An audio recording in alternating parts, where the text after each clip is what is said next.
महत्त्वाच्या मोठ्या बातमीनं करूया। विरोधी पक्षनेते राधाकृष्ण विखे पाटील यांनी शिवसेनेत प्रवेश करावा।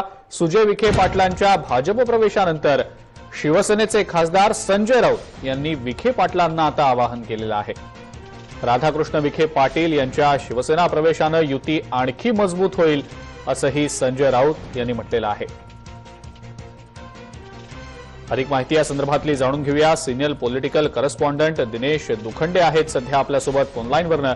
दिनेश, आता शिवसेनेनं विखे पाटलांना थेट ऑफर दिलेली आहे, काय नेमक्या याबद्दलचे अपडेट्स आहेत?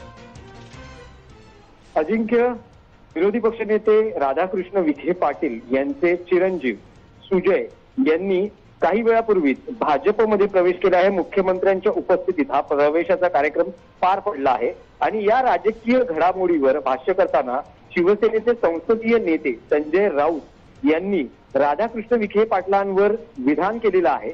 त्यांचं असं म्हणणं आहे की यापूर्वी उद्धव ठाकरे यांनी भाजपशी युती करण्याबाबतचा जो निर्णय घेतला त्यावेळेस राधाकृष्ण विखे पाटील यांनी शिवसेना आणि उद्धव ठाकरे यांच्यावर टीका केली होती, त्याचं स्मरण त्यांना करून दिलेलं आहे। आणि आता विरोधी पक्षनेते म्हणून राधाकृष्ण विखे पाटलांना तसा नैतिक अधिकार उरलेला नाहीये, कारण त्यांचे चिरंजीवच भाजपमध्ये दाखल झालेले आहे। त्यामुळे त्यांनी आता शिवसेना भाजपवर टीका करू नये असं संजय राऊत यांनी सुचवलंय। आणि हे सुचवताना एक महत्वाचं विधान त्यांनी केलेलं आहे की सुजय विखे पाटील हे भाजपमध्ये दाखल झालेलेच आहेत, पण आता राधाकृष्ण विखे पाटील यांनीही शिवसेनेत यावं आणि युती आणखी मजबूत करावी असं एक राजकीय विधान केलेलं आहे।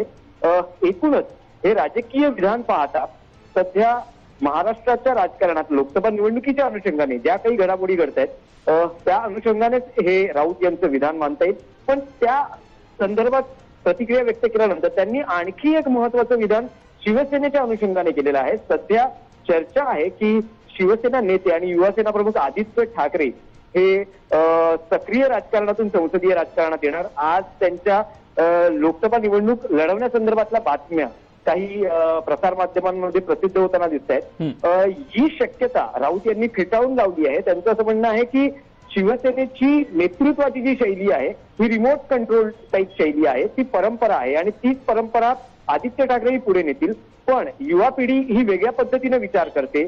नक्कीच आदित्य ठाकरे हे महाराष्ट्राचं नेतृत्व करू शकतात पुढच्या काळात असं विधान करून त्यांनी आदित्य ठाकरे हे महाराष्ट्राचा भावी मुख्यमंत्री पदाचा शिवसेनेचा चेहरा असू शकतात का? तुम्ही ज्या व्यक्तीशी बोला। बिलकुल दिनेश, धन्यवाद आपण ही जी सविस्तर माहिती दिली त्याबद्दल। तर विरोधी पक्षनेते राधाकृष्ण विखे पाटील यांनी शिवसेनेमध्ये प्रवेश करावा असं आवाहन शिवसेनेचे खासदार संजय राऊत यांनी विखे पाटलांना केलेलं आहे। थेट ऑफर शिवसेनेची राधाकृष्ण विखे पाटलांना असल्याचे या निमित्तानं दिसत आहे।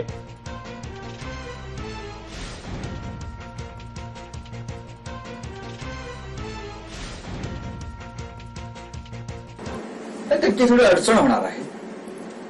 ती अडचण राजकीय असेल आणि नैतिक सुद्धा असेल।